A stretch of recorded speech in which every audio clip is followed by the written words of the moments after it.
I'm Steve Dickhouse, and this is Haus Talk, a podcast where we unpack what it's really like to live a life above average. Real people, real stories, real habits, real growth. See, every high performer has a story that's generally built upon faith, discipline, or courage. The courage to keep going even after life kicks you hard. If you're here, welcome. Hey, welcome back to Haus Talk. I'm your host, Steve Dickhouse, where I get the opportunity to sit down with other high performers and unpack their stories, their real lessons, their experience, share them back with you guys, the viewers, hopefully not only to motivate, but inspire. And guys, today I'm honored to be sitting across the table here from Nick Purler. Nick comes to us as an absolute relentless competitor and a world-class name in the wrestling community. He was a competitor in high school, was a three-time state champion, only lost 2 matches in his tenure here in Missouri. Transitioned his relentless effort out to Oklahoma State University, where he was a part of a 3-time national championship team and earned the right to be an All-American, NCAA All-American. I think that what's really inspired me about what you've done outside of the competition is how you're constantly giving back as a coach. You transitioned a career from wrestling to coaching and established a world-class academy, Purler Wrestling Academy here in the greater St. Louis area, where this was established back in 1999. I myself was actually a student athlete of this academy growing up. So to go full circle right now, it's really cool to have seen what you've done, meeting you in different high schools like House Central or Marquette, where you would coach us in a club and in a group of kids, to really transitioning into a wrestling academy empire, where you have a 26,000 square foot state-of-the-art facility, all things combat, jiu-jitsu. You've got a weight room. You've got 3 different wrestling rooms. You've got bunk houses. And I'm pretty sure that's just one of your facilities. So I couldn't be more proud, honored to be sitting across from you, genuinely. Not only I think that to unpack your story, hear your story, but to hopefully motivate and inspire the viewers. I think this is going to be an awesome one. So appreciate you. Really do. Thank you, Nick, for coming on. Yeah, I'm excited to be here and share my story and answer some questions and hopefully, like you said, inspire other people who are on the fence. And I think we all have an attack dog in us, but most of us keep it on a leash, you know? Well said. I have I like to start the podcast off with probably the hardest question right off the bat, just to go right into, for the viewers, just, what your side, who you are, what you're about. And so I want to start off with, if you were to have a wrestling match today, present time, and you were to wrestle your son, Ty, who would win? Who would win in a wrestling match? Present day, Nick.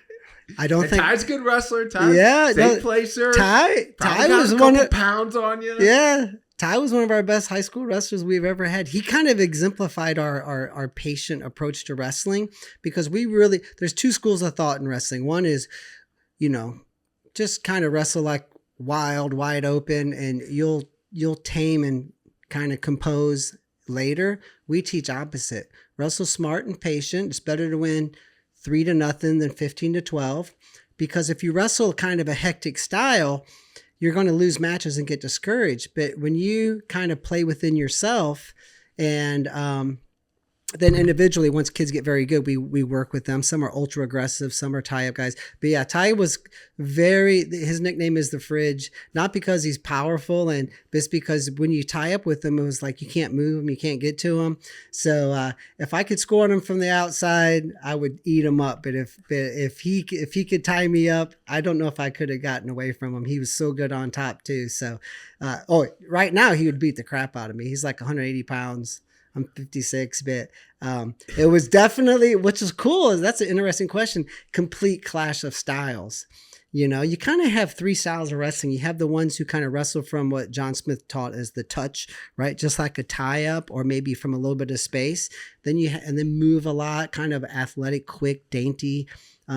You know, I got called the Gnat when I was a college wrestler because I wrestled like a gnat, you know. And then there's guys who wrestle like Kyle Dake, kind of like my son wrestled, position-based wrestling, and hard to get to, hard to stop. And then there's kind of just the more of a brawler style. You don't see that as much anymore nowadays. You still see the Iowa guys wrestling that way, but that's kind of the three styles. But I was more of, you know, I guess the traditional Oklahoma State style, but my son was really kind of a position-based wrestler, and that's what we taught him to do, and he had great success doing that. What would be your walkout song? Oh, I know I'm putting you on the spot here. I'd go with Eminem. No. It would probably be no words, just like bass beat, freaking gangster. Yeah. I like that. Just no words. Yeah. I love it. Well, I mean, that kind of is a really cool experience I'm sure you got to have as a father. You know, myself being a father of three now, 3 girls, and it's really cool. It's really cool and special to bond over something and to give it back to them, you know. How is that? How important was it to you to give back wrestling to your kids? Is that something that you wanted to do? Or? Yeah. I wish I had got my daughter in wrestling, but there was no wrestling back then for girls, really. It was like random and no college wrestling. And I was like, you know, I just know that being a college athlete was very important in my life. And I'm glad I did it. And I was like, Abby, she's a very good athlete. I'm like, do a sport where you can compete in college and maybe go on after that. And, you know, but, so I wish that's my only regret. But like I said, there was very little opportunity back then. So the timing I was probably smart, but she wanted to wrestle, but didn't like push it too much. And I'm like, but yeah. So having my son involved was a lot of fun. My favorite picture, it's in my office. Like I guess he won AAU state at 6U. Maybe he was second. But there's a cool picture where I'm holding him. He's got like a red Purler wrestling jacket on. He's holding his medal up. He's like this. And I have like a dumb look on my face, like I'm so tired, because I probably was. But that's like my favorite picture, you know. But yeah, it's very cool having kids involved. And, you know, for him it was difficult because like even as 8 years old, there'd be like 80 people watching this match. Gosh, and I remember we almost thought about pulling him out of wrestling. We're like, I don't know. Or going we used to go to tournaments far away, and but there was a lot of pressure there on him. It was very difficult being, you know, Lincoln McElravy. He was an Olympian and third actually in the Olympics, NCAA champ, and he on purpose kept his kids out of wrestling. He's like it's just, he got him into other sports.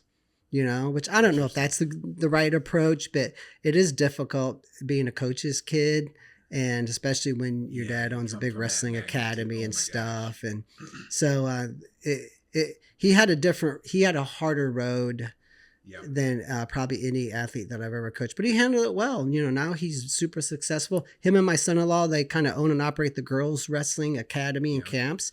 I help obviously, but you know, and he owns the jiu-jitsu gym on our campus, and you know he's a hammer. So that's awesome. You learn that through wrestling, I think. I think that bringing the girls in, I'm very fortunate to where we're at in the wrestling community with girls wrestling, having 3 daughters. Oh yeah, perfect timing. On that brink of, you know, just now really developing. They have their own class and state now, their own teams over the last 5 years or so that have been developed. So I'm very, very fortunate for that. And for me, you know, the girls, they are probably not ever going to do without a meal, clothes, shelter, not going to have too much adversity in their life. I'm going to take care of them in any and everything that I can. But what this sport is able to provide as a platform to teach them about adversity, discipline, accountability when you're out there one-on-one, and the fact that my 6-year-old has wrestled 25 matches already and has already been in physical combat 25 times, an emotional roller coaster 25 times. Yeah. My 8-year-old 40 to 50 times. She's already been Yeah. through that and been able to look inside of herself that young. And me too, man. That's hard as a girl dad. Yeah. That's one of the things that Yeah. why it was so important to me is because I can't teach you cheerleading. Yeah. I can't Oh, yeah. gymnastics, right? They're Like, not going to do football. You're not going to do football. Yeah, but they're not going to do it. Yeah. Right? No, I think it's good for them. You know, I just like the phrase, a loss now, win later. You know, we want to handle our losses with intellect, not emotion. And as a dad, we got to do that too. And one thing for me is, I told my son, I go, I'm done wrestling. I'm not going to share in this burden with you. I'm going to mentor you and help you, but this is not a shared burden. You know, this is your deal. You have to handle it. And I think too often dads. What age did you communicate that? Oh, right off the bat. Right off. You know, not when he was 6, but probably when he was like 9 or 10. Mm-hmm. You know, I'm going to help you, but this is your deal. It's kind of like, you know, I searched far and wide to find out mentors and who could help me. And I read this and I read that and I kept looking and I finally came to the conclusion. I just looked in the mirror and I go, it's you. You know, you're the one that's got to help you. And at the end of the day, 98% of it's on your shoulders, you know? Mm-hmm. And so I think it's important to dump it on the kids because you can't share in that. And I never competed through my son. And I think a lot of dads do that. And this is not on the questions that I read, but I'm going to mention this. So, you know, like I hate the bashing of the crazy wrestling parent. It's exhausting, you know, but there are a few, right?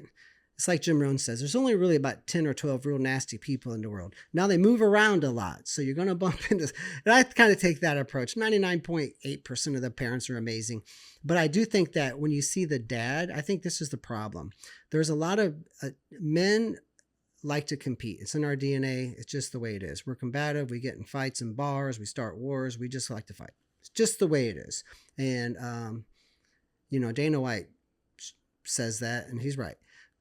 We like to watch other people fight. It's not a bad thing. It's the way we're made. Take it up with God. But right now, it's just the way it is. But I think a lot of men, whether they had a successful career or not, they probably look back and probably, I wish I'd done this. I wish I'd done that.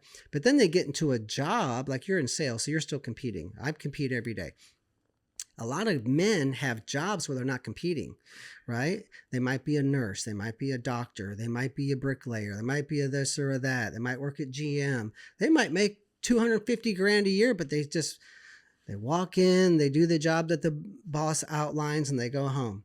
They don't have an outlet for that competitiveness. And so when they get kids in sports, they have maybe some built up animosity, like, I made these mistakes. I'm going to let you make those mistakes. And I need to compete still. And I think that's when you get the crazy wrestling dad. And I always tell those guys, I'm like, bro, go run marathons. Go get a black belt in jiu-jitsu.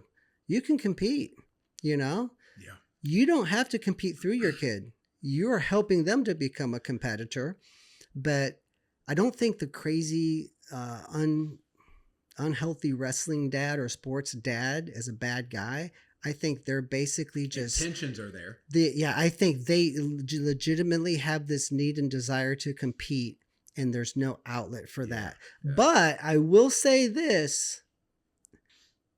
They could get off of their ass and start doing jiu-jitsu. Yeah. They could compete at 50, 60, 70 years old. They could do marathons. They can do triathlons. They can just become a health nut and compete against themselves. But so that's the only thing that kind of pisses me off about a handful of sports parents that I've met that aren't really worth having around. Most of them are. I kind of counsel them through. I've only had a few. Most of those kind of parents, they don't want to join academy. They want to do it. I want to. So it's kind of like, I wouldn't stoop so low as to have anybody coach my kid. I'm doing it. So I don't get very many of them.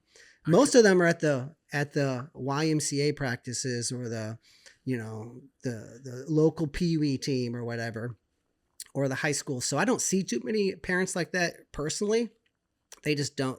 We don't attract them. Yeah. But the ones that I've had, I'm like, dude, this is just the deal. You're a good dude, but this is the You thing. could And I probably talk see to it them from a with mile intellect, away not at this emotion. point, too. Huh? You could probably see it from a mile away at this point too. Yeah. Yeah. Yeah, exactly. And but I think that's the reason behind it is because You're 100%. they have this, and some of them have this built up animosity towards like this regret maybe, which we all have some, I'm sure.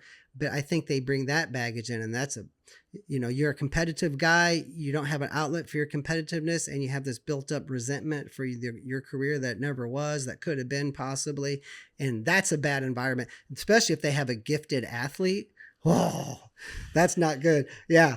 But they mean well, and we just need to talk to them. Yeah. And most people are just good, awesome guys. But I think that's the issue at the underlying, and I do recommend to them, dude, go start competing again. Even if it's just individual personal fitness, and that way you're basically exercising through that and not doing it through your kid. Don't compete through your kids. Well, I love what you said about intellect, not emotion, and having that conversation not only with them, but I think as parents too, to be able to steward that down to, our children as well. Because when you start tying in the emotions, it gets difficult. It's tough for the parent because you're so close. Hard outside of the mat, it gets hard outside of the competition. Yeah. I definitely think so, and so that's the reason it's good to have a academy like mine where you have people who, this is just like, I remember building a home, the house we have now, and I'm like, dude, they sheetrocked all of this in a day and a half. And my buddy Mike, he was like, this is all they do. He's like, and I had a computer guy come over and help me years ago. Keith Serber's dad, he's the best high school wrestler I've ever seen, and he did some, I go, how do you do this? I'm mesmerized. He goes, I'm mesmerized by how you can run a room of kids and technically break stuff down. He's like, but this is all I do. That's all you do. Yeah. So I think it's good that sometimes, I think the academy and camp parents that we have that send their kids to us, and they're like, this is all this guy's done for 27 years, full time as coach. And think about it. Just like the guy that rebuilds your transmission or pulls your wisdom tooth or puts the roof on your house or hangs sheetrock, there's great power in that. There's very few people in America that could outcoach me in high school and youth wrestling. Even the great high school coaches, they're coaching 100%. Football, track, they're teaching math, they're teaching science, and they got kids at home of their own, and they're coaching wrestling. Dude, they're scattered. I'm not scattered. I do one thing. I'm not well-rounded. I've never wanted to be well-rounded. This is all I do. It's all I like. And it's tough to beat people when that's all they do. It's an elite characteristic. Oh yeah, I think so. To coach the way that you do, to be a part of the competition the way that you are, to be able to study it from a psychological perspective as well. Be able to communicate that all through. Yeah. And I know I kind of derailed from our structure, but I ain't about it. Man, I'm dad, and I love being dad, and it's been so fun to go in. I'm grandpa now. My grandson's 5.5. I know. He's in jiu-jitsu, and I coach him on Mondays in wrestling, and yeah. So I know out there, yeah, it's fun. You were loving it too. Yeah, it's fun. So and Abby's smart, and my son-in-law is wicked smart about wrestling. They're gonna do everything right, but the good thing is they can turn them over to me or whatever, and Ty will probably be the best coach for Maverick and Parker if Parker decides to wrestle. She's going to try it, but and then I'm sure Tanner will be the best coach for my grandson who's on the way, Boston. Yeah, so he's coming in May. So congrats. Yeah, it's cool. That's cool. So 3-time state champion. You only lost 2 matches in high school. Yeah, I was. I lost 2 matches in a weekend. Yeah, I actually had a 98-pound senior, and I was 80. You had to be 87 pounds to wrestle 98 back then, so I weighed in on full clothes, drank a bunch of water. I weighed 83, so that's my excuse. I couldn't be a 112-pound. Hairy 18-year-old man when I was 83 pounds. So I lost twice to the same guy, but it was just, I just didn't have the physical. So you've only lost to one person in high school. Yeah. That's even better to say. I should have said that. Yeah. That was my problem, man.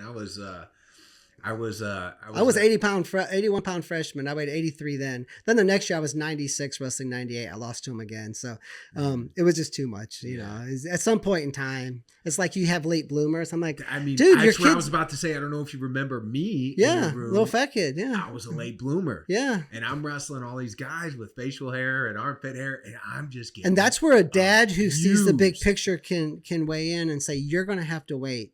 You're not going to beat the kid. You're 5 foot tall. You're 160 pounds. You're wrestling kids who are 5'11", have hair under their arms. It's like, you're not going to win. Just don't worry about it. It's hard to do. I got broken in your practices. Yeah. Week after week after week. Well, yeah, because kids smell blood, and the coach does his best. But also, it's a difficult, and that's where counseling. I wouldn't change it though. No, that's where you got to counsel your kids. I had some good, my brother and parents a little, help support it. Oh, Sam. Yeah. And but man, I genuinely remember dreading coming up to that room, and it's got to be difficult, man. But you know what? Everything after that was what? Easy. Yeah. Fucking easy. Yeah. Right? Everything after that was easy. That's the way it is. Yeah. When you get through that, you turn the corner. And then when I did get armpit hair, oh my gosh, these kids were nothing at that point. Yeah. I'd already been through hell and back with these kids. Yeah. So you were no longer afraid of losing, and had mastered the art of having close matches. You were okay having close matches, where a lot of kids are not okay with having close matches. And so psychologically you're more battle tested. And then the kids who it comes easy to, you get them in a close match and they freak out, Mm-hmm. So, all right. So let's talk Oklahoma State.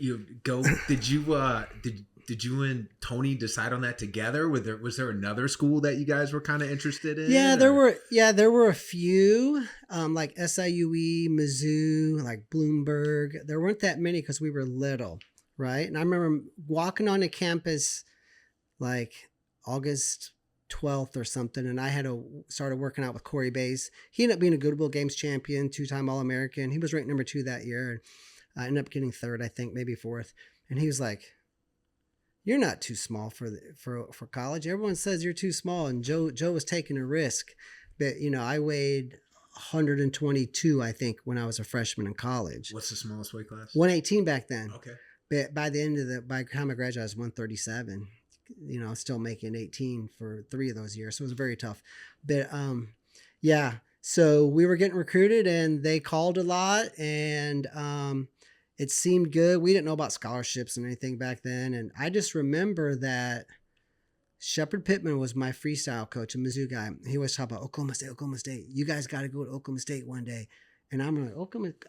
I didn't really even know about what NCAA wrestling was. They used to show it like on ESPN. They show like 1 period of this match, 2 periods of that match, 1 period of that. You couldn't watch wrestling back then. Yeah. I'm in my basement.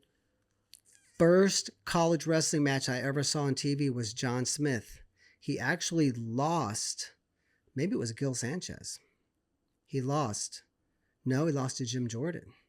And, because I remember Jim Jordan's dad being in the stands, big burly guy, big beard, ball cap. He looked like my dad.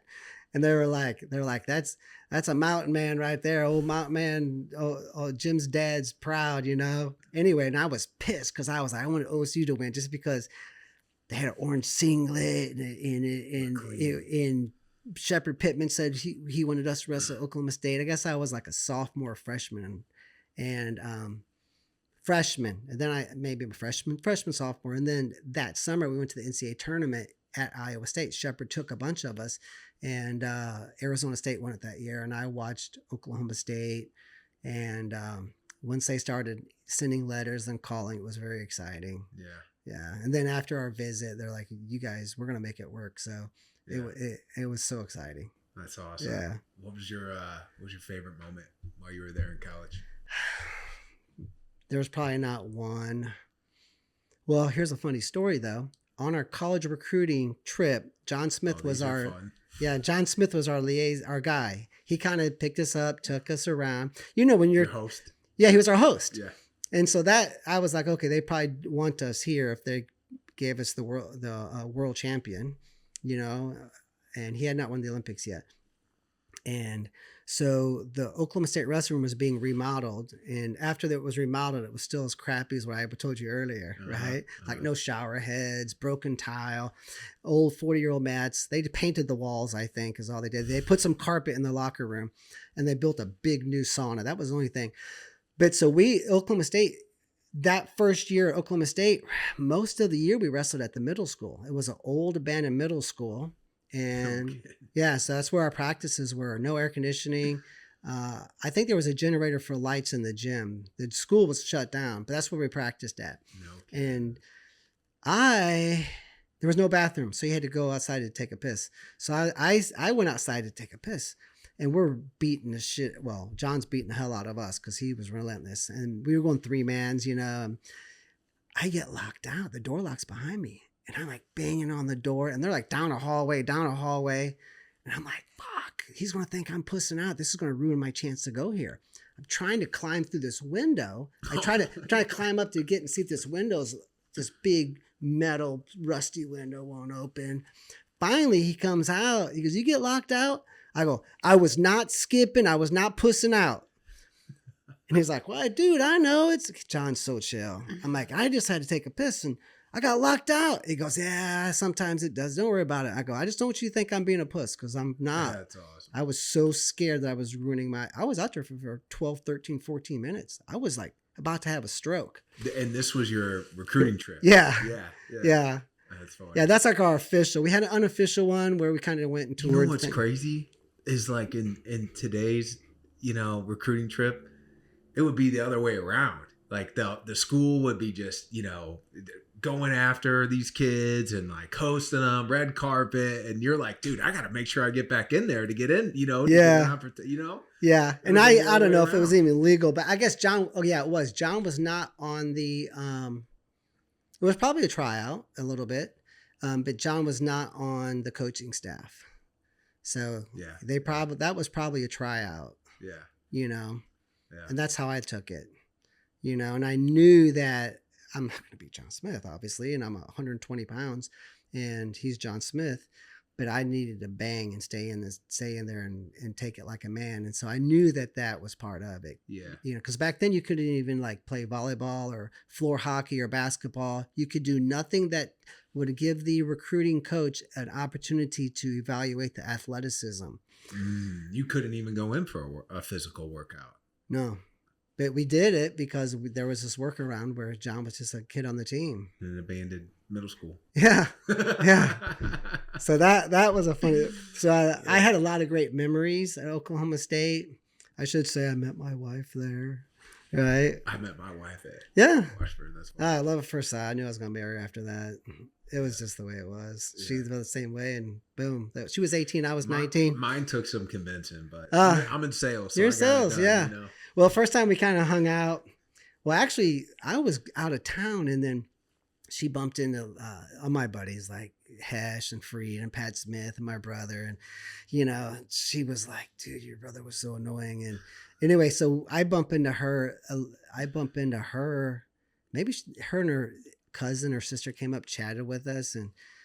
And I don't know, I like asked her to dance or something. And she's like, your name's not Nick, it's Tony. And I'm like, no. She's like, and I told her my ID, and she said, well, he was lying. I said, that's my twin brother. And then a little bit later, she's like, yeah, he's fucking annoying, Anyway, I couldn't believe you're different, but, and then like we met there again at this bar called Tumbleweed, like a week later. And then we just kind of sat and talked till like 1 a.m. My roommate, Bruce, was like, you guys are going to get married. I can just see it, But anyway, so we dated. We just started dating right away, and you and Jackie were together all college, yeah, basically. Yeah, same. That's cool. I mean, I think helps as an athlete to stay out of trouble, especially when you're a wrestler and you have the pitbull mindset, and going out and And my buddy's like, "What are you doing, having a girlfriend? You're in college." I'm like, "Have you ever brought home a girl as good looking as Jackie?" Because she's probably the best looking girl on college campus. Actually, funny story. I was the NCAA. I didn't win the NCAA champ as a wrestler, but I was the NCAA champ as hottest college girlfriend. Oh, no kidding. Yeah. So Mark Cody, Still Mark got that trophy. Yeah. Mark Cody was my brother's coach at Nebraska when Tony transferred after the eligibility stuff. Yeah. And he wrestled at at Mizzou. And anyway, so him and Gil Sanchez, this was just like 6 years ago. I'm talking to Mark because he's recruiting some of our guys. He's like, did I ever tell you this story? He's like, they sat with a bracket. And they had a bracket of all of the guys I've known over the past like 25 years. And God, what was his name? He used to be the head coach of the Sunkist Kids Club. Apparently he had a beautiful high school girlfriend, a college girlfriend. I guess they're married. And he's like, you and him made the finals. And me and Gil, we both said, it's Nick Purler's the champ. You know, I was like, yes. I told my wife, she was so modest. She still looks great. But I was like, hey, I'm the NCAA champ for hottest college girlfriend.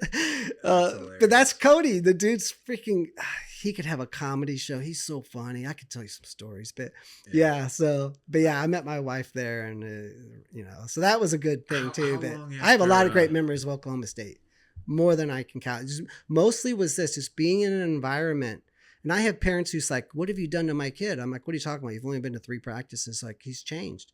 And I'm like, that's because he now is a part of something where he's expected to win. People spend so much time saying, oh, just have fun, do your best. Well, Tim Grover, who you guys were talking about, he says there is a great value in adding pressure. And I know when I got to Oklahoma State, first practice, Josie pulls us. There was like 13 of us. And he holds up the Oklahoma State uniform with the big victory V on the back and the orange singlet. And he's like, this is Oklahoma State, guys. If you do not win, you will not wear this. He said this. He goes, I expect it. The coaches expect it. The fans expect it. The state of Oklahoma expects it. Half of America expects it. The janitor expects it. The college professors, the student body. You need to win. We win here. This is what you have to win. If you don't win, you're not wearing this. This is simple. And I remember, I'm getting chills right now, but I remember looking around and this kid that was like in my weight class, he was a 4-time undefeated, 4-time state champion in high school. I was a little bit worried about him. I look over and his head's down and I was like, I'm taking that guy out. And I was like, I'm in the right place. That was the first thought. I was like, okay, I'm going to take him. I'm not worried about him anymore. And I like this, you know? Yeah. And I always responded more to that kind of approach. But I think that kids join our academy. Now they're a part of something great. And, you know, when you walk into a tournament and you have an Iowa coat on, or Penn State or Iowa State, Ohio State, Oklahoma State, you just kind of feel special, you know? Yeah. And I feel like sometimes kids get in our academy and they had so much untapped potential. They have been operating with the emergent or the parking brake on a little bit. And then once they're here, like, no, I got to do it now. I gotta, this is, you know, so I feel like for me being in a room full of wrestlers, because I got made fun of in high school for having a wrestling notebook. And then I got to Oklahoma State and I remember Chris Barnes pulling his notebook out after practice. 2-time undefeated NCAA champ, didn't get taken down for 2 years. Third on the Olympic ladder. And he had a notebook and I was like, you're in the right. I did this because I'm kind of a dick. I was like, where's Corey? Corey, the kid that made fun of me. I was like a freshman. He was a senior. And he was making fun of me for being so serious about wrestling. And I was like, I'm at Oklahoma State. Look at the orange lockers. Where the fuck's Corey at? And I was like, Corey's not here. Corey didn't make it. Corey didn't make it. And Chris Barnes is writing in his notebook. John Smith always had a notebook. Corey Bays always had a notebook. Yeah. You know, so being around people that were like me, it was helpful. Yeah. You know? Yeah. In a sport that's such an individual sport, you know, and it's all on you. And that's one of the things I miss most about competing is being in a locker room, being in a weight room, putting weight on the bar, turning the music up, turning it up louder. I wanted to join the fire department. I wanted to join the fire department if I didn't go to, because I wanted to be a part of a team of guys who go kick ass. Just kick ass, you know, and that's why it just bleeds within the rest of the culture and the community. And yeah, I mean, so now like I got a team of coaches and they're so competitive. They want to win. like Jeremiah, AJ, they want to win Titanic, they want to win, Trevor wants to win. So Trevor's it's great. cool. Our coaches want to win still. Yeah. And they're not competing through the kids. They're done, but they're competing with them. Yeah. And now a dad can compete with his son or daughter, but it's a little bit more difficult. And it's not always like the dad's out of bounds. It's like I told my dads, I'm like, or my moms, I'm like, I can give them the same advice after a loss that you do, the same tone. But from me, it's coaching. From you, it's criticism. It's not always the parent. It's like the filter. I always think of a coffee filter. They filter it differently. You can't say stuff. You just got to let me say it, you know? And Yep. so it is tough to coach, to compete even with your kids in that environment. Some kids you can, and I could with my son. He was so awesome, easy. But I was like, hey, when it comes to wrestling, I'm your coach. I'm not your dad. I want you to win. I'm trying to help you. That's it. So if I say anything, I'm just telling you what you need to do, at least from my perspective. But I'm always good at this, and I advise this all the time. Hey, Kaylee, who's at Oklahoma State now, she's starting. Vincent. Yeah, monster. House Central. Oh, yeah, House Let's Central. go. Yeah, or any of them, Audrey. I'm like, coaches say, you need to do this, you need to do that. You can't do that. You have to say, hey, I think you might want to spend a little more time here, less time here. Have you ever thought about doing this? Here's another option when your opponent's clearing out of your underhook. You ever thought of this? I mean, try this. And so I like to plant thoughts, and I like to have them know that they can say, no, that's not going to work for me. Here's why. I'm like, well, that's just why it's not working. I'm like, or I'm like, okay, that's fine. I'm just giving suggestions. So I very much give suggestions and not, you need to do this, you need to do that, because, it doesn't work. Is that something that you think has changed or morphed over generations, right? So like, you look back generations previous to or prior to, I feel like it was a lot of this, a lot of this, yeah. a lot of this. And there's now that is not showing the results. Yeah. Compared to the pendulum swung too far. Yeah. It's like, it's kind of like people like even the famous guys who go on social media and they bash, hey, parents, just a reminder, there's no college scholarships being given at Tulsa Nationals. And I'm like, dude, do you have to cheap shot freaking wrestling parents? Yeah. But the thing is, though, is I do feel like the pendulums, but that guy, he doesn't have the balls to say there's 70% of our kids who can't enter the military because they can't pass a physical fitness test, which is like 70% easier than it was 30 years ago. We're on a second generation of kids who possibly won't outlive their parents because of type 2 diabetes and fitness, who eat sugar all day. But he doesn't have the balls to criticize that group of parents. And there's a lot of them. No, he wants to nitpick the dad who pushes his kid a little bit. You need to push them. Yeah. No, I'd say this. My grandkids would eat ice cream 3 times a day right now, and they would watch video games. They don't have video games. They'd watch YouTube all day, and they wouldn't do anything but sit on the couch. I would not have went to school. I hated school. I still hate school. I love learning, but I didn't want to learn what she wanted me to learn. I don't like memorizing worksheet packets. But your kids will literally scroll TikTok and eat all day long and eat ice cream 3 times a day, unless you do what? Correct. Unless you push them. So what's wrong with saying, hey, honey, my dad said this, if I don't have to leave St. Charles County to find someone to beat your ass, I'm not leaving St. Charles County. He told it to my brother, Josh.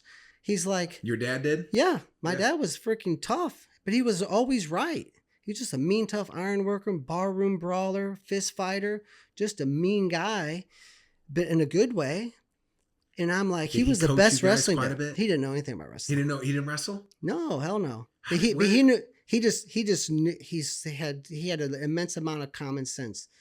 And he was like, the reason I work overtime and travel the nation with your brothers is because I can't find anybody to beat them around here, But so I feel like as a parent, it's okay to say, if I'm going to be gone from home for 16 hours every Saturday, and I'm going to sit in the bleachers for 11 hours, and I'm going to drop $120 and not know where it went, you're at least going to prepare for this. Now, the people on social media will say, I knew a guy who got his son up at 6 a.m. and ran every morning, and he's 5 years old. I'm like, I'm not talking about that. It's just go to practice once a week year round, or at least go to practice. There's weights in the basement, you know. I mean, it's so like anything. It's else okay for them to put in a little effort, you know. And when you mention that, you get attacked on social media. I wouldn't worry. And I'm like, attacking that mindset. What are they? They probably have a little kid at home who eats ice cream 3 times and pays for it. What do you care about that person coming up? I hit the like button now. I just hit like. I would be like, yeah, they're unhelpable. They're unhelpable. That's fine. But that's fine. But they still follow. Yeah. And see, and the thing is social media is interesting. I freaking love social media. You know, we post like 16 platforms, 6-7 times that, 96 times a day. I spend like 3 hours a day on social media. I love it. But I also like coaching. So it's an outlet to like coach and help share advice. And it's free. Yeah, I don't ask for anything in return. Our YouTube's free. It's just good to, and I feel like when I started this academy, I was like, I want a place, because I remember Pat Smith had a big advantage. His brother was Leroy Smith, NCAA champ, second in the world. His younger brother was John. I had great coaches in high school, but I didn't have that. You know, Robbie Hedden had an NCAA champ as his middle school coach, you know, and Alan Freed had these guys. And so I felt like, man, if I had, you know, was in a wrestling state and so I was like, I want to create a program and a place to train that would have benefited me. Here's the why. This is how I want, you know, and if my son decides to wrestle, which he actually did, it'd be built for a place to help him, but it's ultimately a place that I wish I had when I was younger. Yeah. That's the reason I built it. This was in 99. And it's not for everybody. This was in 99. Yeah. Here we are in 2025, 26, 27 years later. And you've got a legacy that's going to be passed down, and an empire that's going to be passed down that's going to way outlast your time here. Yeah, it's awesome. Isn't that freaking awesome? Yeah, see, I didn't really think about it, but I remember one time my high school girlfriend, her sister had her son come to like a weekend camp. Lori, she's awesome. It was. I haven't seen her in years. When was this? Yeah, this was like 7 years ago. I had the gym like for 2 years. And we're walking around. Her mom was actually there. And we're walking around, and Lori's like, Nick, aren't you so proud of yourself? And I was like, yeah, I guess. She's like, you look at this. You should be proud of yourself. And because I'm always just was a worker. So now I will say that, you know, probably once or twice a month, I walk around and I go, look what I built, you know, with my wife, you know, and my kids help. Because they've been working summer camp since they were 4 and 5 years old. So they were a part of, they never had summers off. They always had to work in the kitchen, 117 degrees in that kitchen before we built this facility. But anyway, so, yeah, it is fun, but sometimes, you know, when you're just, you know, it's like they say beyond mountains are mountains. You're always trying to like push the goal back. And sometimes you get so locked in, you forget to have fun. And that's important in athletics too and I tell kids this, you need to have a list of goals, but you also need to have a mission accomplished column, because it's important to say, hey, I'm 80% of the way up the mountain, but at night before you crawl in your tent, you should look down the mountain and say, look what I did. It's been 11 days. I'm making it up here. And you need to smell the roses. You need to be grateful, and you need to like pat yourself on the back and enjoy, because you're basically igniting your nervous system for tomorrow's climb. And I never did that. I turned everything into a job. I didn't give a shit about any success because it wasn't what I wanted, you know? And now I'm better with that, you know? I'll tell you, the principle that you just said right there is something that, you know, when I embarked on my, you know, journey for professionally to where I'm at right now with my position, it was one that was so big and so daunting that I didn't know how or when or what I was going to get there. And, you know, the saying, eat an elephant one bite at a time, right? Yeah. And it wasn't until I had a mentor who came back to me and said exactly what you just said earlier this year. And it's like, yeah, but Steve, look at what has happened over the last 2, 3, 4 years. And I was like, He's like, because I was feeling burnt. I was feeling like, man, I don't know if I have enough gas in the tank. Like, how am I supposed to continue? There's still so much. It's like, yeah, but hold on. Look at what you've done, you know? And you're exactly right. It hit that, neurological symptom to be like, okay, what am I going to do 3 years from here? What am I going to do 5 years from here? Well, and continue that consistency of it all. Yeah, because once you see what you've done, you can pat yourself on the back a little bit, and then you can kind of reinvest that into tomorrow's and you can know what's possible. Yeah. I know a sports psych. He used to work with the Greco Olympic team, passed away years ago, but he was like, Nick, my most successful athletes are my least happy. And I said, that makes perfect sense. It does. And he said, no, you don't understand. These people are miserable. I go, that makes perfect sense. Mm-hmm. And, back in the old school time, guys like that, I was that way. I know it. We got rewarded for being that way. And now there seems to be, when you know better, you do better. I did then what I knew how to do, but once I knew better, I did better. Right? The Maya Angelou quote. There's got to be, better coaching though. Coaches are now teaching that. There's got to be a balance of that though. Oh, You can't just, hey, I got a takedown, my match is over. Oh, or, yeah. Hey, I won one. No, there's got to be a thirst, a hunger. Well, it also depends on the athlete. The athlete who's a psychopath needs to be. That's the reason. Like I kind of critical sometimes of all the just be grateful and have fun. I'm like Cael Sanderson has to teach that. He's got crazy humans. If they get taken down one time, Luke Lillidahl just lost a match. I bet he hasn't slept in 3 weeks.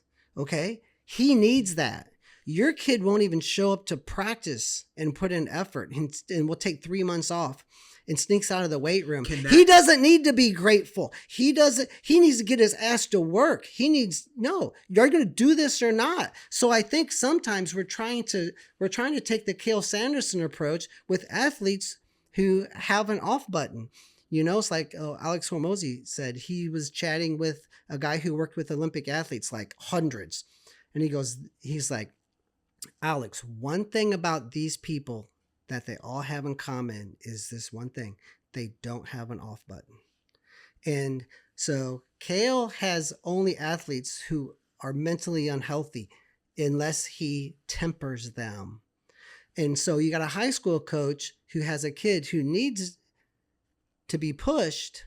And we're saying, oh, just be grateful. Like, bro, you just freaking you skipped the weight room. You didn't show up for off-season football. No, grateful. No, get your ass in gear. You say you want it, now you got to do it. Once you get to that breaking point where you're like Ryan Meek, who's one of my wrestlers, I was like, Ryan needed me to say, dude, he's at Ohio now. 3-time state champ, 2-time undefeated. I'm like, Ryan needs that. Not all kids need that, So you can't cookie cutter coach people. And I get so fed up with the bandwagon that people hop on.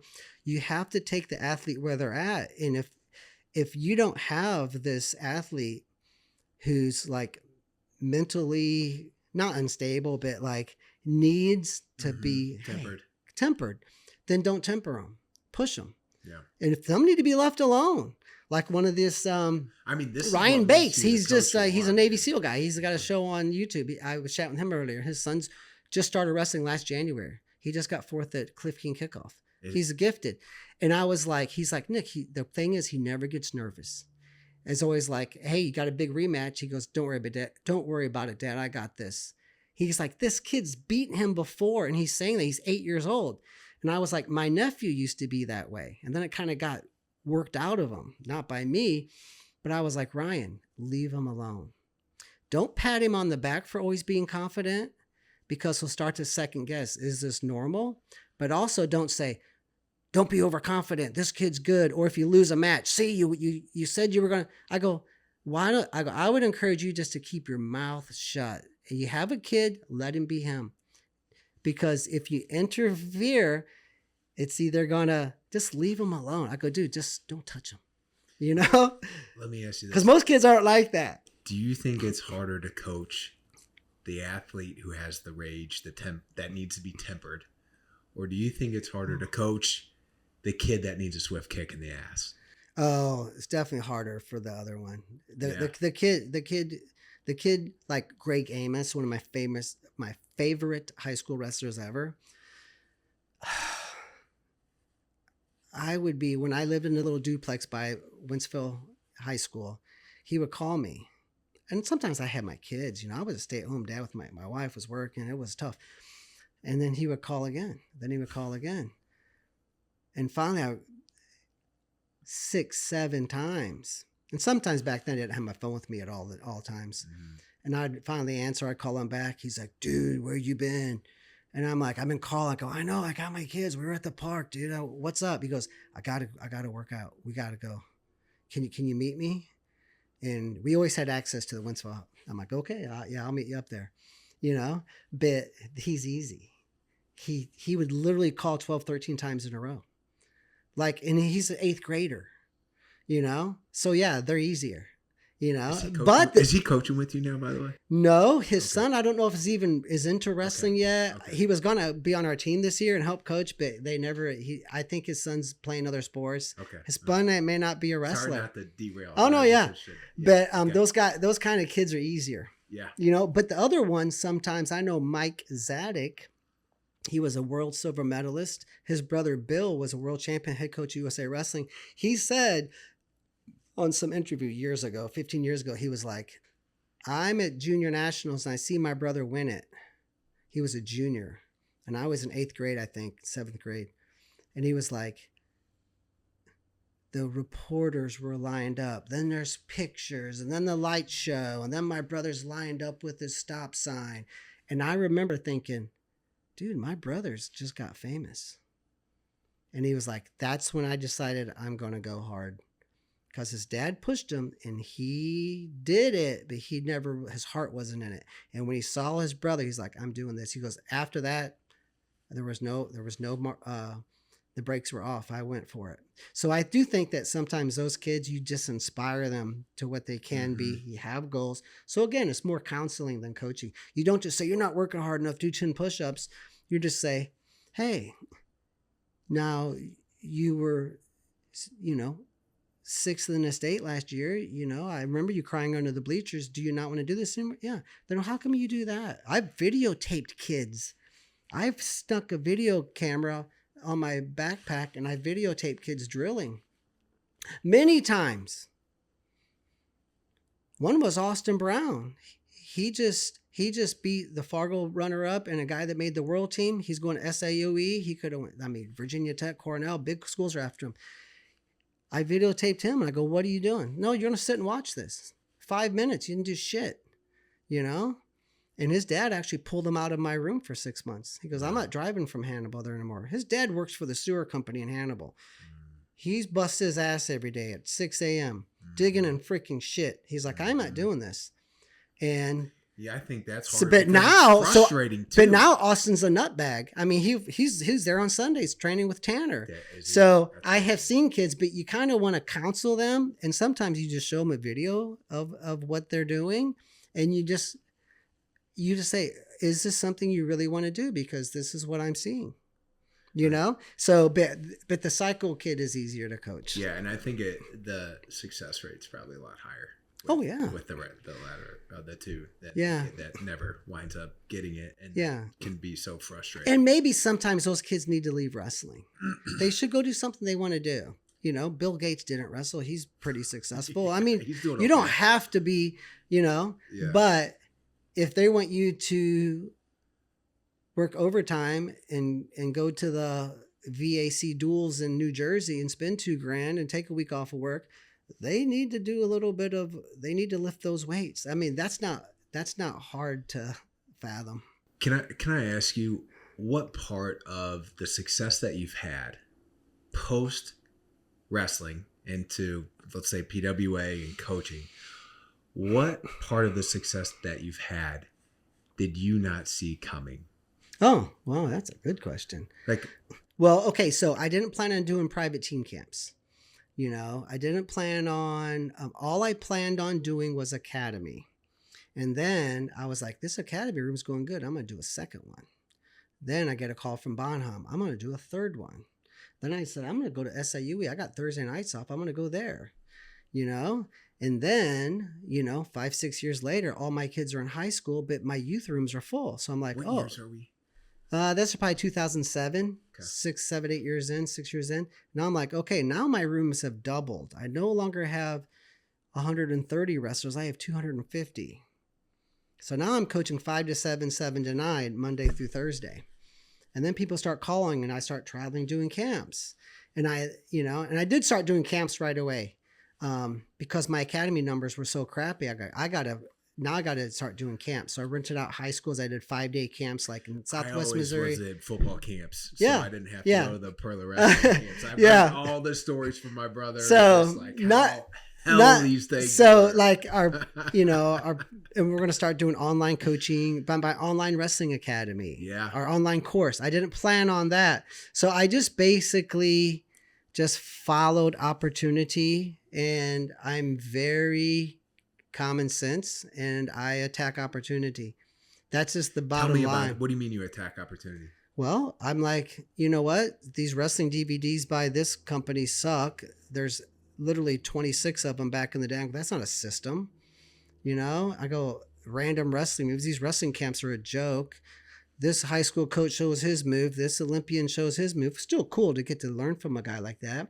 This college kid shows his 2 moves. It's like, this is freaking stupid. Where's the curriculum? Yeah. So I was always curriculum based, even as a high school coach.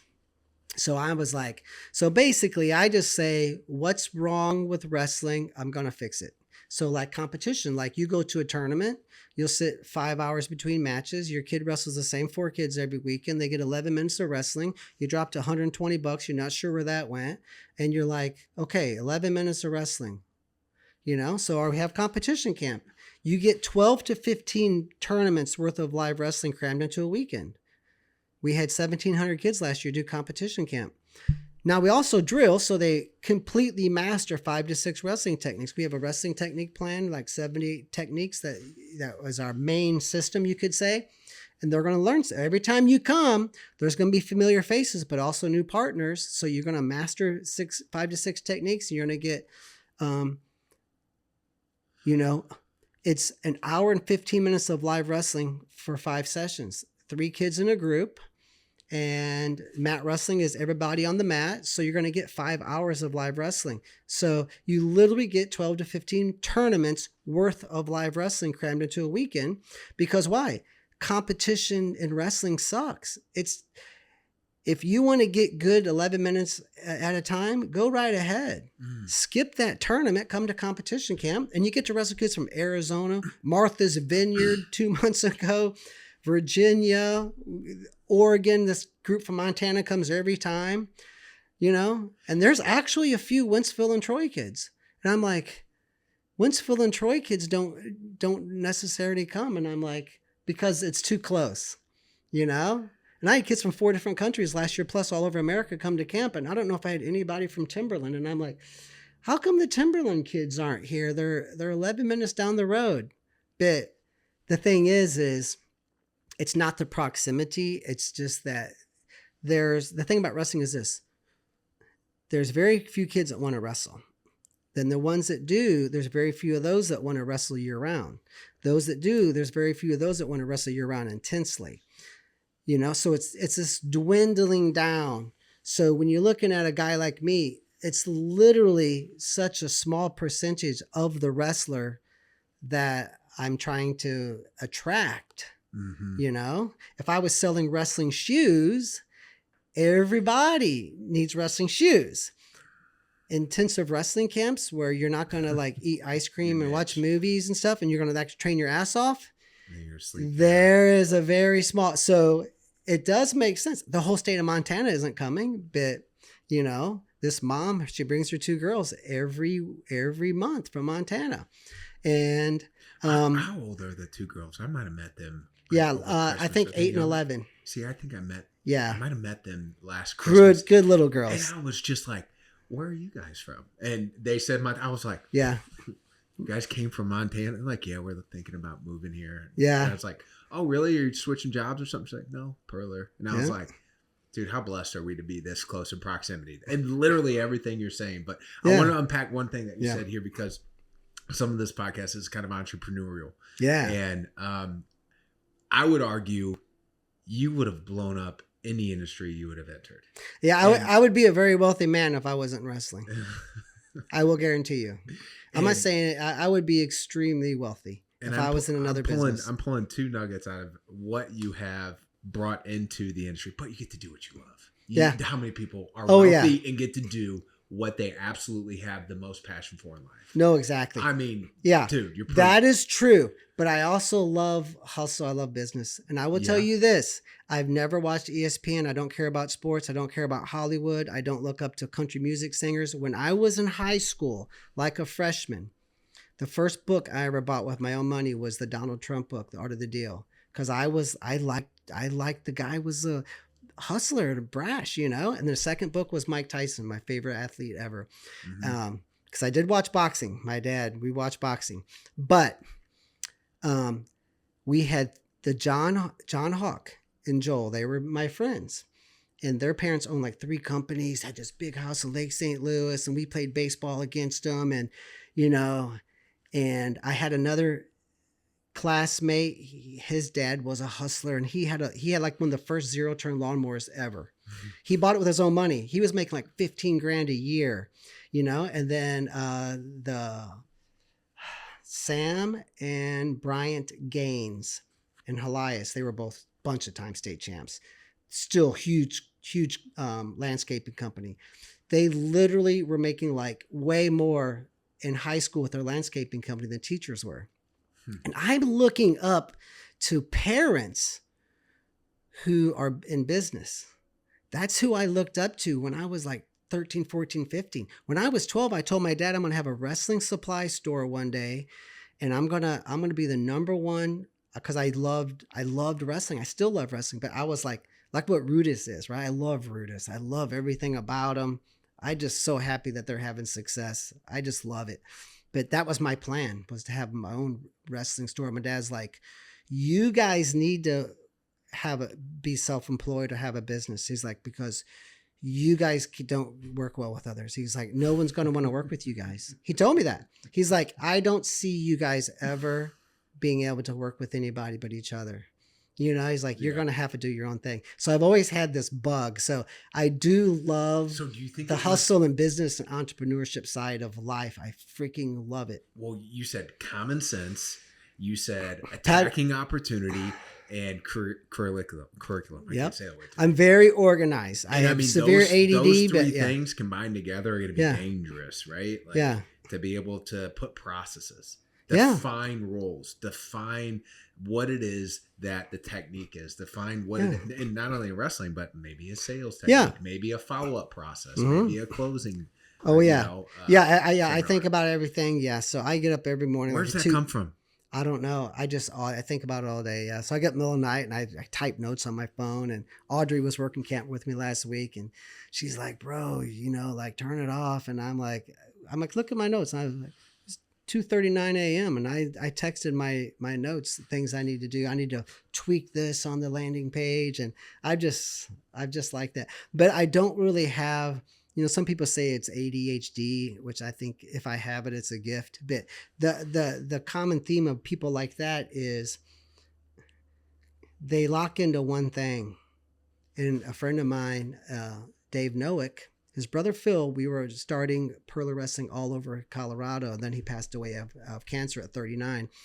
And he was extremely wealthy, Wall Street. And then he retired at 39 and he wanted to get into wrestling. And he called me and I'm like, just do it yourself. And he's like, no, I want to be a part of this. And anyway, but me and Dave are still good friends. But he told me that. He's like, the way you have mapped out your online academy and you've diagnosed 272 wrestling techniques, and some of them are tricks, like don't collar tie here, collar tie here. That's on there, but it's not a move. You do it 5 times, you're an expert.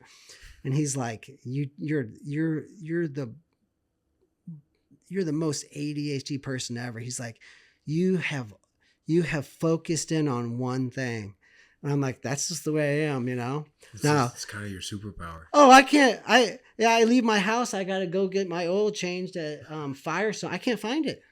My wife's like, you fucking grew up here. I'm like, I don't know how to get there. She's like, it's a fucking highway in.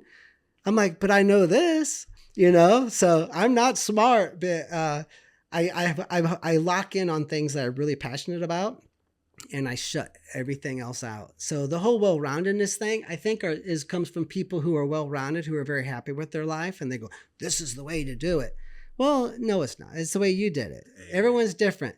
Your journey's different. It's kind of like wrestling, you know? Kyle Snyder wrestles completely different than, you know, Sarah Hildebrandt. They're both Olympic champs, you know. John Smith wrestled completely different than Terry Brands or Tom Brands. They're both Olympic champs. But if you put a football lineman at wide receiver and you put the wide receiver or, you know, on the line, they're not going to make JV. You put them in the right spot, they might be in the NFL. So you just got to look at the athlete and their personality, how they learn, their temperament, their athleticism, where they're not good. And you kind of once they've mastered our wrestling system, then we start to individualize a little bit. But generally, they do that on their own. I don't think anybody has to sit Jerome Burroughs down and say, you might want to try a real hard blast double. I bet he just did it and said, I'm going to do that again. Mm-hmm. So I think that when you just drill the core skills of wrestling and all four phases of wrestling and you master it and you get hundreds and hundreds and hundreds of thousands of minutes of live wrestling with various partners, you just kind of fall into where you're good. I don't think it needs a lot of outside influence. Yeah. I got to do a segment of this podcast to bring it justice to the viewers. And this was really an inspiration of me starting this podcast, was about something recently that had, you know, when I say recently, last few years or so, last couple of years or so, that had happened to me, where I went through a journey where I would say I went to hell and back and really went through some adverse situations. And I was more or less transformed as a person going through it, right? Like I went through it. It was really adverse. I was battling corporate lawsuits and had an immense amount of pressure on my shoulders, not only from in my household and my family, but then also just the part of the community, the work community that had followed me through this journey. It was a pretty big reach of people. So there was a lot of expectations from me to come out on the other side of this. And we did. We kept the family together. And part of the motivation of this podcast is to share my hell and back story, give others a platform where they might have had a hell and back story, in spite of what happened to me, right? In spite of who did the things that I felt were wrong, Yeah. and to come out on the other side and to continue to inspire and motivate. So I say all that to put you on the microphone here. Is there a time that you have been through hell and back, and what was that experience like for you? Yeah. Well, the whole COVID thing was terrible. You know, it was very scary. Especially once we realized it didn't really affect kids and most adults. And good thing we had a governor who said, no, we're going to have camps in America. And I had great people to work with in Lincoln County, the health department and stuff. And they're like, no, we're having our police force has camp for kids. They're underprivileged kids from the inner city, and we're having it at Quiver River State Park, which is what I rented for 15 years. Yeah. And so we were lucky to be in Lincoln County, and we were lucky that we had a governor who opened up. But that was very stressful, extremely stressful, probably the most stressful. But I don't know if it was hell and back, but it was very stressful. But I feel like, you know, some people say let's just use state, you know, when you win your first state title, after that, it gets a lot harder because everybody's gunning for you. I don't think so. I think most people are probably scared, you know, so it's probably easier to repeat. And plus, you know, you can do it. When you do something for the first time, you didn't know you can do it. So your own self-doubt and insecurities and second guessing and, you know, so I feel like when I quit teaching in Texas, and here was my schedule. First period wrestling, girls wrestling. We had block scheduling, hour and a half classes. What year? 1990. This was my schedule for 1998. No. 1998 and 1999 when I moved here. And this was going to be my schedule the next year also. First period girls wrestling, second period boys wrestling. Yep. Third period was weight room supervision. And then I had lunch at 12:28. and I had a plan period. And I was going to make like 47 grand a year, which was a lot of money back then. Still is good money. And my wife had a good part-time job. Her and her friend were splitting a full-time teaching position, watching each other's kids. So they each worked Monday, Wednesday, Friday. Then the next week they worked Tuesday, Thursday. And we quit that, sold a nice little house and moved here. I had no job, neither did my wife. She got a job making $8 an hour on the weekends, doing 48-hour shifts, working with the St. Louis Association of Retarded Citizens. And we hung out with Ricky and Jerry, took them trick-or-treating. And so that was kind of her guys that she took care of.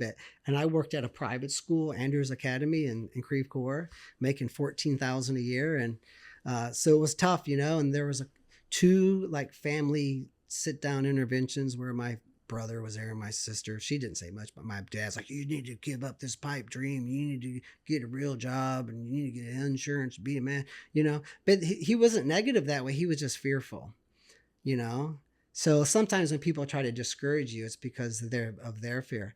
And I was like, Dad, no, it's going to be fine. I go, if this doesn't work, then I'm going to volunteer. Because I've always liked working outside with my hands. I was like, I'm going to volunteer and work for a deck company. I'm going to build a big deck building company.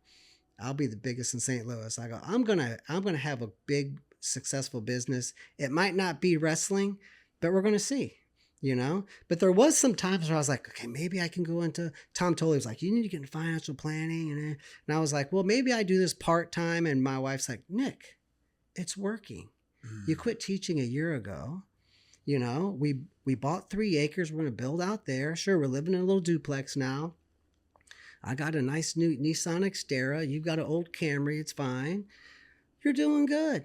It's just like you're already making it. Let's just keep going. So I haven't heard because because I wanted more. I wanted more now, and so I feel like that wasn't held back or anything, but sometimes. And it was weird because I bought this property in 2008 where we built this gym on back when the economy was dead. I was always joke that even Donald Trump couldn't borrow money, but I borrowed money because Devin Perry, one of my wrestlers, Tyler and Philip actually passed away years ago. Awesome guy. But his dad's like, oh, I know you. I know where you're at. You're right there in 70 and 64. Buy it. We'll loan you the money. So anyway, my parents, apparently my sister told me years later, were like, what's he doing? He needs to give this up. And now he's buying property. He's taking debt in there. And my sister's like, hey, by then I moved on 3 acres, nice little house. She's like, hey, why don't we just quit sitting around this table criticizing Nick? She's like, he's got a beautiful wife. He's got 2 kids. He's got a house nicer than any of us. He's on 3 acres. His wife has a new Nissan Maxima. He's got the Xterra. She's like, maybe we need to listen to him, Yeah. So I feel like sometimes your family can kind of be discouraging, but it's not because they don't want you to succeed. It's because they're scared and they're like, this may not work. And it may not always work. It's kind of scary every day, but you can have a great career working for a company and get downsized by AI. So none of us are safe. And you can't look back and say, I knew it wouldn't work, because there's a good book called Gap versus Gain, Dan Martell. And he talks a lot about, living in the gains versus the gap, looking at what it is that could happen that's in this gap and this fearfulness and more so looking in abundance and gain and what is possible. And everything you're saying right now is resonating with that. So it wasn't hell or back, but I will say that it was, you have your own self-doubt and then you have people that you trust that are just like, I don't know if you should do this, maybe not. And what if this happens? But you just got to push through that too sometimes, So that was kind of a hurdle because I did. And this is Purler being a rock for you, getting. Yeah. And I saw, and friends of mine, had great careers, nice houses. I'm living for 4 years in this little tiny, and I had it and I gave it up. Yeah. I quit and moved back for 2 $8 an hour jobs. And I was also helping my dad remodel his house. And I also worked at a chiropractor on Thursdays and then Thursday evenings and Sunday mornings. And I coached wrestling one night a week. When I started my second night a week, I quit the chiropractor. And then about 6 months later, we're done at my dad's house and I quit that. So I had a lot of things. I was making money. I was just working a lot, Yeah. But I feel like, that's something that people need to keep in mind is that some people are going to be fearful for you. They're not trying to sabotage. They're projecting their fears on you, but if your mind's made up, you're not had nothing to worry about. You know? Yeah. No, I really can resonate with a lot of decisions even I've made too, in consulting internally and family and mostly just you and your wife, you sit back. Yeah. And once it's made, they burn the boats and go for it. Go freaking hard. Yeah. There's people 28 years old who have private jets. I can't. I used to have a picture of this big mansion my buddy Mike was building. This thing's like insane, like 27,000 square foot. The guy invented some kind of a medical device. He was like 30. And I had a picture of that on my desk at my old house. And my daughter's like, Dad, how can you have, I forget their names, because she had a side job cleaning the job site, her and my wife, and just to help. It was mostly my daughter's job, but my wife would go help sometimes, and Mike's wife would go help. It was a bit, and he would throw them a bunch of $100 bills, so it was good. But she's like, why do you have a picture of whatever their name was, the Williamson's house taped on your computer? And I was like, because Abby, if a man even younger than me can have that, I can have the house that I want to build one day. I go, that's why. Yeah. And I think sometimes there's power in comparing yourself to others. I'm not going to compare myself to a loser, but I'm going to compare myself to people who are, hey, he's my age. He's no smarter than me. That. No, but I also should be happy for them. Yeah. Because there's room for everybody. It's not one pie. Yeah. It's like, if he can have that, then, because I had this house that I wanted. This is a cool story. I'll tell it really quick. I dropped my daughter off in 8th grade to some Bible study things she was doing at school with Francis Howell Junior High, because I went to private school until junior high, until 8th grade. And I got lost in the neighborhood, obviously. They call me Columbus because I'm always lost. And I drive by this house, and I get out and I take pictures of it. This was 14 years ago, because I've been in my house 12 years. It took a year and a half to build. And I had it on my screensaver for a year and a half. And then my wife is getting home plans because we're going to build. We bought some 10 acres in Augusta. And I didn't care. I don't care. I kind of care what the outside looks like. I don't care about anything else. And I want to have the yard looking nice. And the outside of these houses look nice. And then my buddy Mike's like, dude, you can't build that house on that lot. You're on the side of a hill, and that's going to cost double what she thinks or whatever. And so he's like, go to Larry. Here's your budget. Have Larry show you some homes that are similar to this that he already has plans for. We drive to this address and pull in front of that house. This is like 3 years later. And I'm like, this is the house I want. She's like, what? I go, I've seen this house. I have it on my pictures. It was on my screensaver for a year and a half. She's like, what are you talking about? And I dug through my pictures. I didn't have them organized back then. It took like 20 minutes. I go, there it is. It was dated. I said, I have that exact same house now. It's probably a little bit nicer, actually, because it's a little bit bigger. Wow. But every day when I drive home, because our house on the side of a hill, we come up and I look down and I'm like, I just love the look. I love the outside look of that house so much. But that is maybe not a coincidence. I had that house as a screensaver on my phone because I remember Greg Kleppel asked me about it. He said, is that your house? I go, no, but one day it was going to be. And then a year and a half goes by, and then my wife starts building, and I probably forgot about it, and then 3 months in, Mike's like, go see Larry. And he sends us to this house. And I find that I'm like, that's it. That's the one. Isn't that cool story? That's awesome. Yeah. That is not coincidence. What keeps you motivated today? Well, I will tell you this. Done. I tell you this, when I woke up I'm 56 as of 2 weeks ago. When I woke up on my 50th birthday in the middle of the night, I had to take a piss, I'm sure. First thing that popped in my mind was, it's 2:30. I'm 50. First thing that popped in my head after that, I wish I was 40 so I could have 10 more years of work. Swear to God, I love working. And now there are things I don't like to do. Like, I'm not going to lie, there was like 6 years of my life that I probably wouldn't redo. I would still get the work done, but I would have hired people and not try to do everything by myself. Yeah. But there were 6 years where I worked so hard, guys. It was like, and I'm sure people work a lot harder, so I'm not complaining, but it was a lot. But now I was coaching once a week for the past 2 years. Now I coach Monday, Wednesday, and I coach the weekend competition camps once a month. So I coach a lot, but not like I did. And the office stuff I don't like to do. Chad does all of that. Yeah. So I have bought some of my life back, but I still work a lot, but I'm doing the things that I like to do. Love to do. Yeah. But I like it. It's kind of like,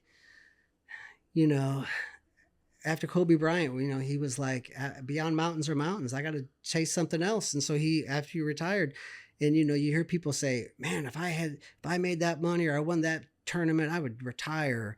But that's the reason they never won the tournament. Exactly. Who doesn't? They never won the tournament. Those guys can't turn it off because of like the Olympic coach that told Hormozy, he's like, these people have one thing in common. They don't have an off button, So for me, I love what I do. And it's like, just like Ryan texted me today about his son, they're going to come back to camp. And I see these great DMs and comments from parents who have kids who have come to our camp. I mean, you should see the testimonials we have.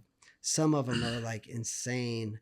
And there's 2 kids that got their senior picture taken with my book because I said it changed their life. I mean, my little book that me and Juliet wrote.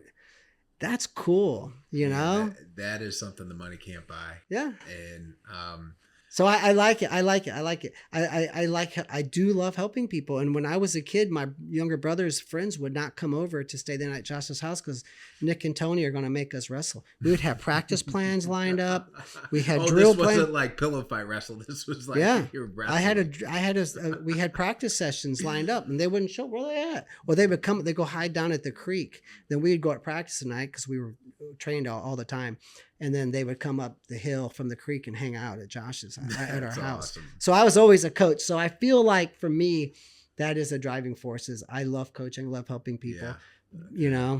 And so you get recharged from those kinds of things. Yeah. So, when I see the team win on my end, it's really cool. Yeah. When I see them have good months, it's really cool. Yeah. I always had a philosophy. It's better than yourself. Yeah. When I was a teacher, cases, right? When I was a teacher, I decided after reading some of these coaches, the wrestling pages back in the Dallas News or whatever it was.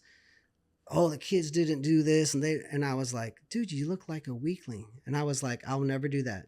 And I decided like back in the late 90s, when my team wins, they get the credit. When they lose, I take the that's good. I take the loss and I take that responsibility. And I feel like that's the best way to be. Yeah. I mean, that's a good final thought. Mm-hmm. That's a really good final thought. Well, there you go. When the team wins, they get the credit. When they lose, it's on my shoulders. On my shoulders. You have to take ownership. You just have to. So before we wrap up, what projects are you guys working on? I know you got some things going on in the facility, some expansion stuff. Can you tell us a little about that? Yeah. So right now we have our boys summer camps have been full. We've sold out 9 years in a row. And we've actually built on, so we're like double the capacity now. But our wrestling mats still have right around 70 on them at a time, which is small because, you go to college camps, there's 450 at Mizzou, 700 on the mat at Penn State. So we have only 70. But we have been basically full our summer camps. So we wanted to get into girls camps. So we added a girls camp at the beginning of summer and the end, but the dates are not great because certain states, they don't get out in time or they start too soon to come to the August camp. And we have an older Dollar General store that we bought years ago. During COVID, actually, but that's not why. It was up for sale for 5 years, and we just slid in and got it for a song. Nice. So it's 1.2 acres of commercial property on Highway 22 in Centralia. It's 7,200 square foot. We remodeled it inside, but we just bought a third of commercial acre property from my neighbor, and it's actually farm ground, but they zoned it commercial for us. So we have 1.5 acres. We're building an 8,800 square foot bunkhouse for girls, and then like a meal prep area. So we're going to have our girls camps in Centralia. And That's now awesome. we can offer 14-day girls camps and 28-day girls camps. So we're only doing camps this year in July, and hopefully those do well and sell out. Then we'll add June dates. But right now, that's what we're doing. That's awesome, man. Mhm. Congrats on that. Yeah, it'll be fun. My last question for you. What do you love about wrestling? Let me think. I love this. The effort it takes. Because I always say this, you know, you look at someone who, and wrestling never gets easier, but it also never gets harder. You have to, my dad taught me this. And one time he yelled at me because I was trying to figure out a different way to hook the trash cans onto my four-wheeler. And he's like screaming at me. My dad was a freaking working dog, man. Every day from home, dark to dark, he'd come home and work. My grandpa too, savage worker. And he always preached to us, Purlers are workers. That's the way it is. And he was like, you spend more time trying to figure out new angles and get out, just dive in and do it. I remember working out with him, and you know, he always had his working for him. He's like, no, you jump your knees into the mud and you dig that fucking hole. You know, I don't care about your blue jeans. Get in there. And I remember one time I was kicking up rabbits. My dad and grandpa were hunting. We got to use the gun too, but we would share. And I remember he called it, get some dirt on your hands. Just get dirt on your hands. Dive in there. You know, take that fucking hose, get your boots wet. They're going to get wet anyway. Let's not worry about it. And he used to scream at home about young guys he's working with. He's like, grab the fucking rebar. We got to go. You don't pick it up one piece at a time. Oh, it's rusty. It's cold. Who gives a shit? Throw it on your shoulder. My dad was just like, boom, all in, right? I remember trying to kick out rabbits, and my brother was like because of sticker bush. And I ran into the sticker bush, and I started kicking and I had so many like 1/2-inch stickers stuck in my leg. My dad's like, yeah, that's how you do it. I'm like, you got to get dirt on your hands, Tony. Quit being a puss. And my dad's like, yeah, you got charge, you know? And everything kind of relates back for wrestling, because I remember struggling with cutting weight. You know, oh, I work out this much, and I didn't lose as much as I wanted to. And I only had 2 sips of water. Well, how'd you gain 2 pounds? And I was like, no. Then I was like, no, when it's time to work out to cut weight, I'm going savage pace for 1 hour and 15, and I'm not touching a water fountain. It's all the way. And I feel like only then does it get easier, because you accept the work. So many times I think, and I learned when I was 12, getting screened up by my dad, and I was like, he was right. And from that moment on, I quit being that way. When you go, you go. Just do it all the way. And the athletes who kind of have that apprehension, and they just don't want to get dirty. No, you dive in. You don't put your toe in the water. You just charge and you jump in that cold fucking water and go. That's how you do it. And so I feel like that's I don't know if you need to be that way in baseball. You might be able to. I'm not sure, but I know in wrestling you have to be that way. That's probably my favorite thing about wrestling. I'm fucking pumped up right now. Guys, thank you, Nick, for being here, man. Thanks for having me. Honored to have you on and hear your story. You guys need to go follow Nick on Instagram at purlerwrestling.com. And if you guys are on the fence about wrestling, or you have somebody who's in the competition of wrestling, you need to be in his room. Thanks. World class. So appreciate you, man. All right. Thanks. Appreciate it. Had an awesome time.